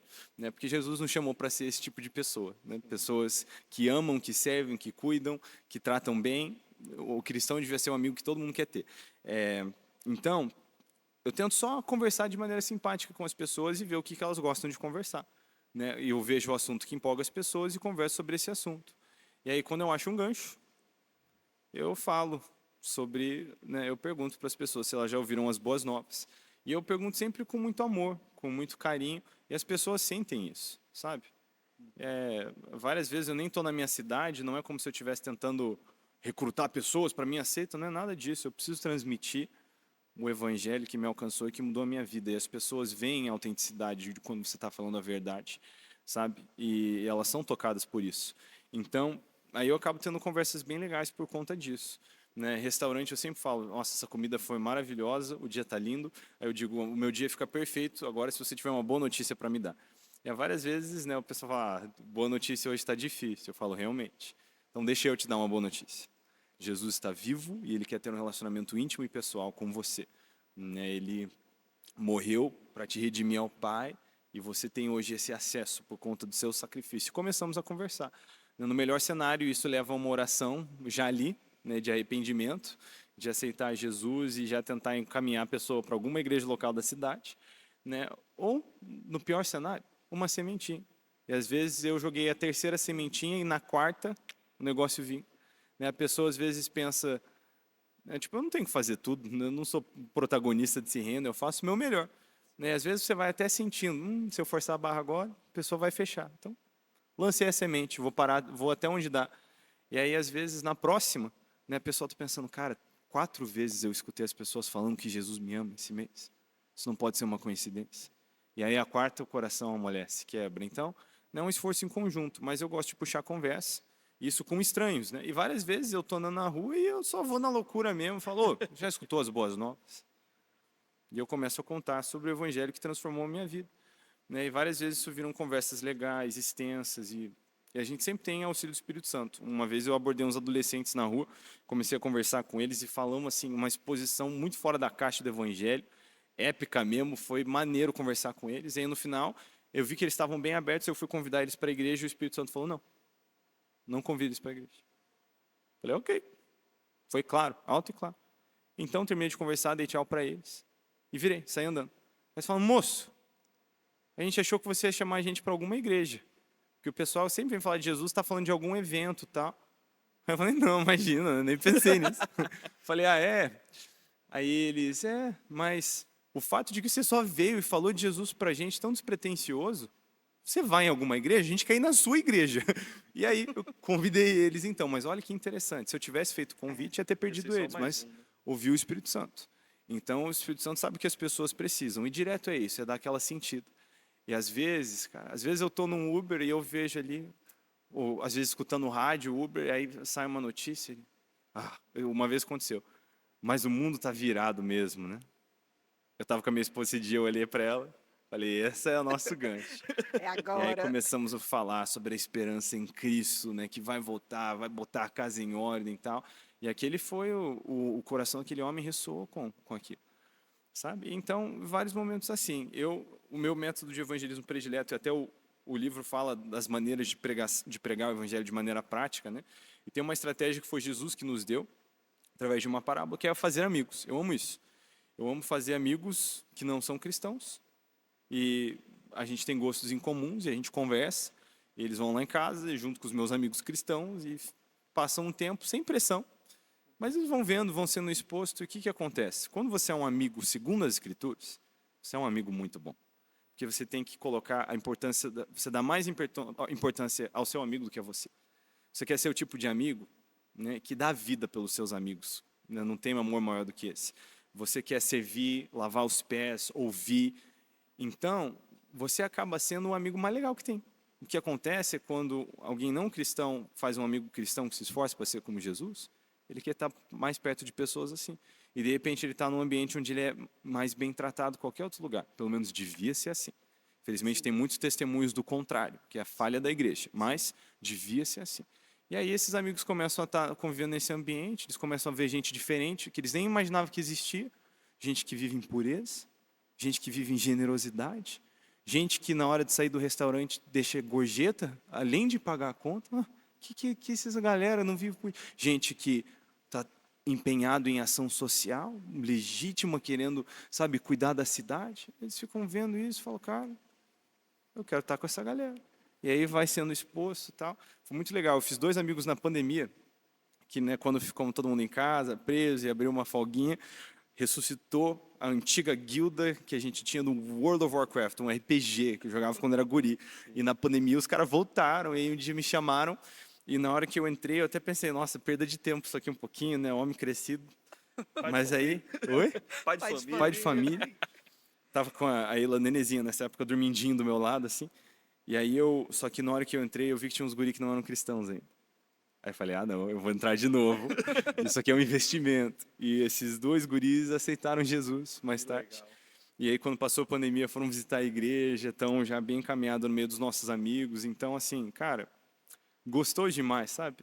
Essa boa notícia é quente demais para a gente ficar calado acerca disso. Então, na minha semana, eu vou tentando fazer amizades, sabe?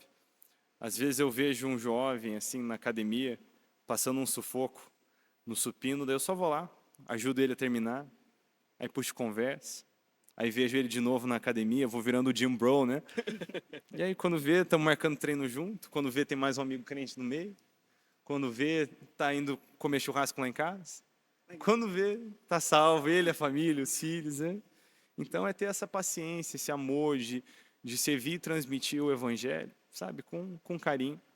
E acho que ser fascinado pelo evangelho, porque esse é um dos problemas, às vezes, em não entender que nós somos as testemunhas do Evangelho. O livro toca um pouquinho nisso. Sim. Aí o camarada vai para a escola. Ele é chato com todo mundo, mal-humorado, sempre grosso.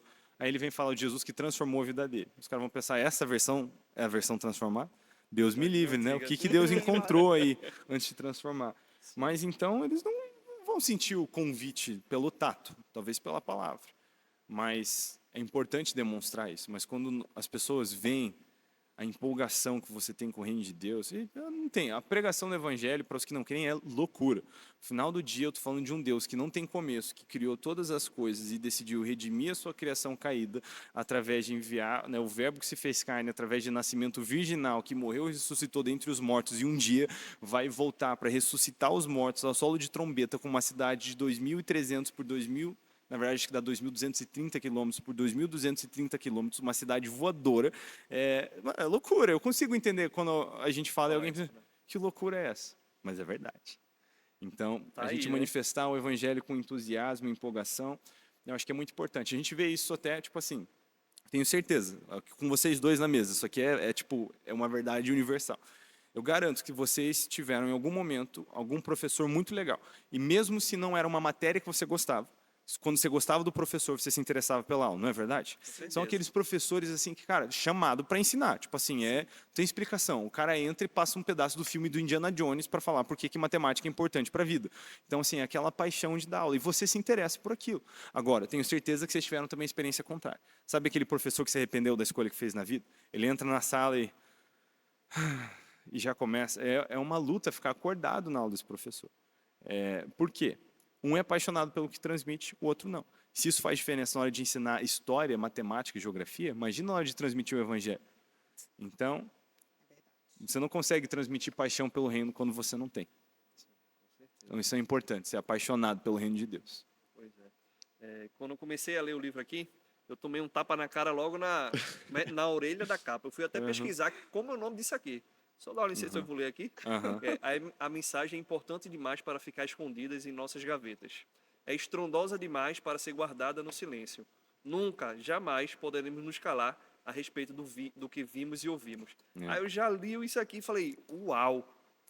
Isso aí foi uma sugestão da Débora, a editora do livro. Ela pegou uma frase bem mais tosca que isso e transformou nessa versão extraordinária aí, que Parabéns, até eu também Débora. tomei esse tapa na cara quando ele falou, não.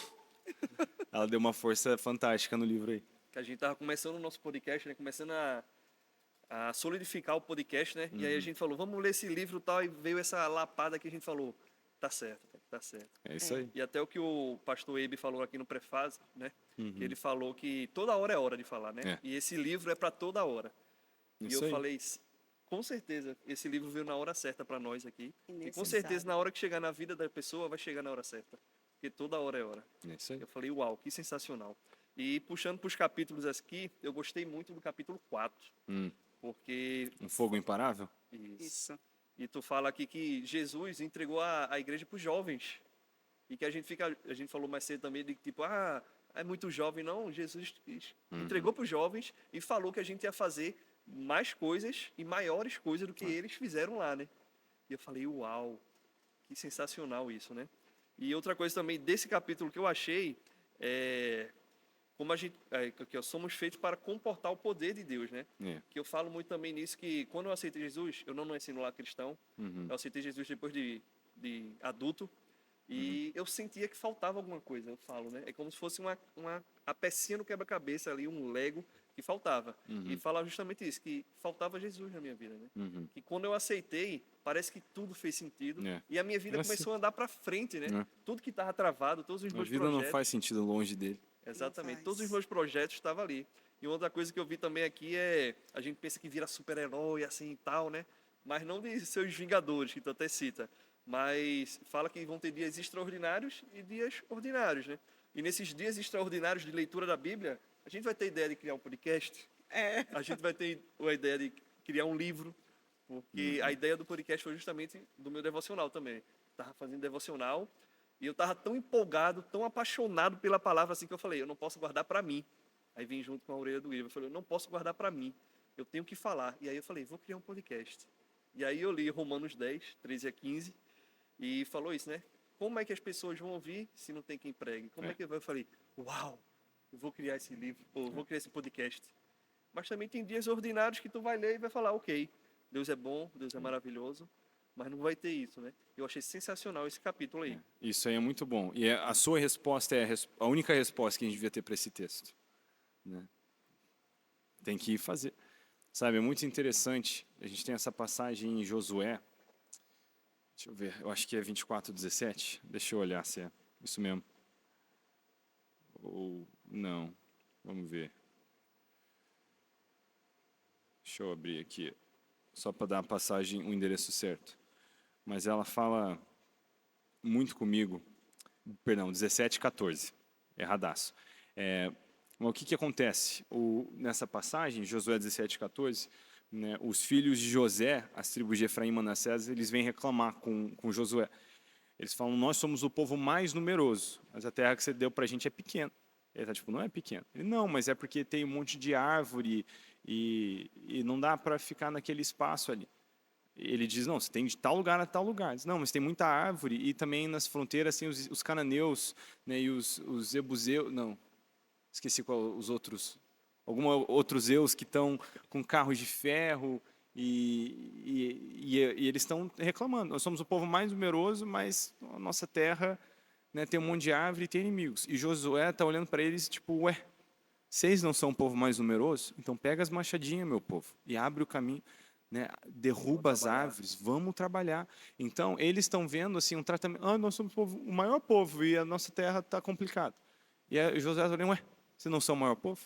Então, vai trabalhar na terra, tua terra. Filho. Eu acho que é muito isso. Eu acho, se não me engano, é Salmo 115, versículo 13, 3? Não, é no Salmo 115, que diz que os céus pertencem ao Senhor, os mais altos céus pertencem ao Senhor, mas a terra Ele deu aos homens, confiou aos homens. Então, eu acho que muitas vezes os cristãos eles têm essa atitude de olhar e falar, nossa, a coisa está feia. A coisa está feia. Tu vai fazer o quê? Entendeu? E eu acho que muitas vezes esses gritos do nosso coração, eles já mostram muito do que é o nosso propósito, o nosso chamado, o que é importante para a gente. Né? Então, assim, várias vezes as pessoas, tipo assim, o cara não está vivendo uma vida firme com Jesus como cristão porque a igreja é problemática. Ué, vai ser tu um cristão de verdade, então, mostrar o que igreja tem que ser, mas não quer trabalhar, que é só uma terra bem trabalhada, e não é isso. Tem pouca gente pregando, ué, então vai tu pregar.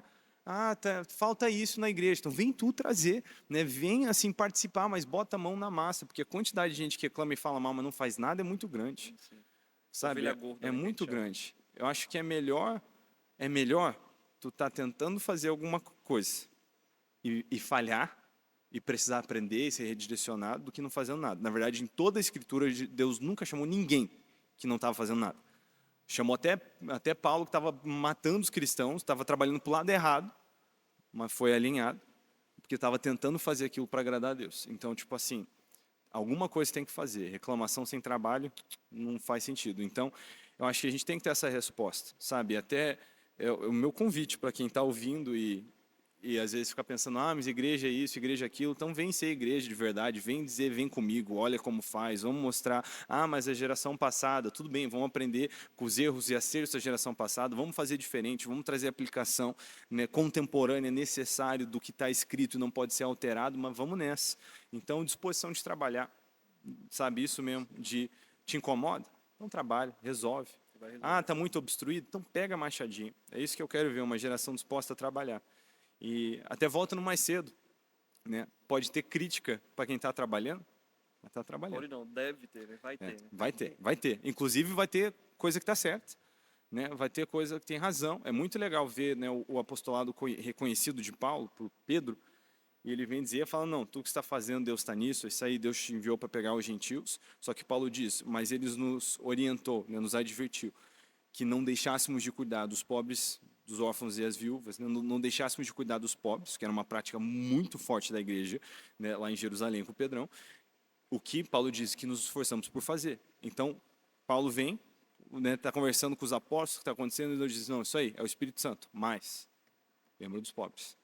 Não esquece, isso aqui é uma responsabilidade que Jesus deu para a gente. Então, as críticas vão ser necessárias. A gente vê mais tarde, né, tretas também de Paulo com Pedro, né, onde fala, você tá ofuscando o evangelho para fazer aparências com os judeus. Isso aí, a sua motivação não está certa, nem a sua prática. E aí Pedro vê, tem razão, ajusta a prática.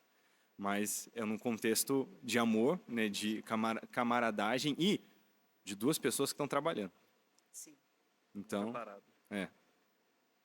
E aí, Raquel, que fala mais alguma coisa do livro? É isso. Eu tenho mais um monte de coisa para falar, que eu sou desses.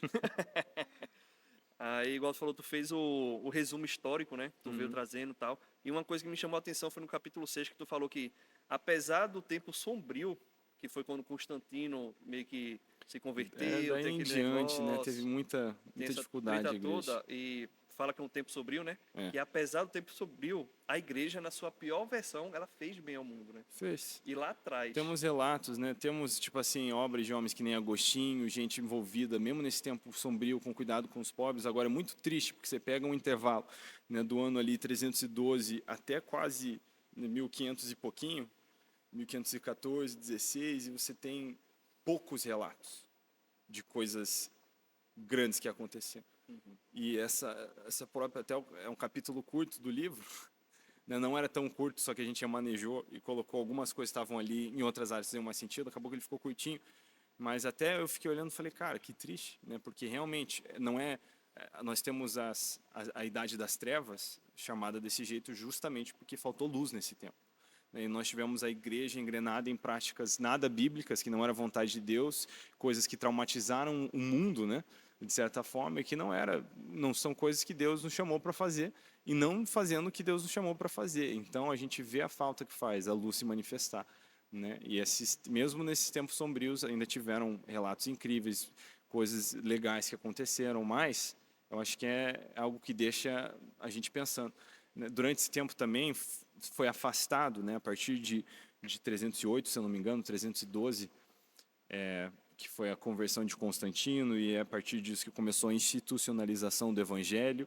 E a leitura bíblica deixou de ser algo feito publicamente, né, só assim, no contexto pessoal, era feito de maneira pública, mas a partir de então, da igreja institucionalizada, você tinha, né, popularizada a Bíblia, tipo, não popularizada, né, mas distribuída em latim. Não, mas as pessoas não falavam latim. E é só depois, né, parte da briga na reforma de Lutero foi traduzir a Bíblia para o alemão e colocar na mão do povo, porque ele dizia, o povo pertence, né, à interpretação das Escrituras. E é quando a galera volta a ler e ter contato com o que é a vontade de Deus, que daí começa a dar pipoco de novo. Então não dá para viver sem a palavra de Deus. E a gente vê, né, a falta que fez de forma geral para a população isso durante um intervalo muito grande, mas algo para se refletir, né? Sim. E aí, tu traz esse histórico, né? E aí a pessoa tá lendo, tá, histórico, que massa e tal. E aí tu chega ali no capítulo 7 e 8 e fala, né? A bola veio rolando, Agora e chegou até tá no você. pé. E agora? Aí eu falei, caramba, e agora? E aí tu começa o outro capítulo perguntando, será que daqui a 20 anos alguém vai se interessar por Cristo, por nossa causa? E eu parei para refletir nisso, né? Que eu falei, o que eu tô fazendo para que as próximas gerações se interessem por Cristo, né? Porque uma geração anuncia a próxima geração os grandes feitos do Senhor. Não lembro qual que é o endereço desse salmo. É um salmo? Não lembro. Vamos pesquisar. Em Deuteronômio que fala muito nessa questão que o povo estava sofrendo ali, o povo hebreu sofrendo, porque uma geração esqueceu de falar quem era Deus, sobre os grandes feitos de Deus à próxima geração, e essa geração ia sofrendo. E aí a gente vai vendo aquele altos e baixos, né? É Salmo 145:4. Uma geração contará a outra a grandiosidade dos teus feitos. Eles anunciarão os teus atos poderosos. Sim. E também vem falando, né, e fala que pregar não é um chamado, né? É um mandamento. Se é mandamento, todo mundo tem que cumprir, né? E a gente não para refletir nisso, né? A gente fala, não, é só com o pastor, é só com o Israel Subirá lá no Instagram. Eu não tenho que fazer Tipo, faz nada. uma conferência, chama o Israel, deixa ele falar. Esse é um contexto, né, de pregação, mas é o que o Pedrão manda bala, dizendo que todos nós precisamos estar prontos a responder qualquer um que indagar a respeito da nossa esperança em Cristo Jesus, a respeito do motivo da nossa fé. Então, todo cristão tem que estar pronto para ensinar um pouquinho, todo cristão tem que pregar. Até em transmitir o evangelho do reino, né, as boas novas de Cristo, você vai estar pregando. Então, pregar não é uma opção. Sim.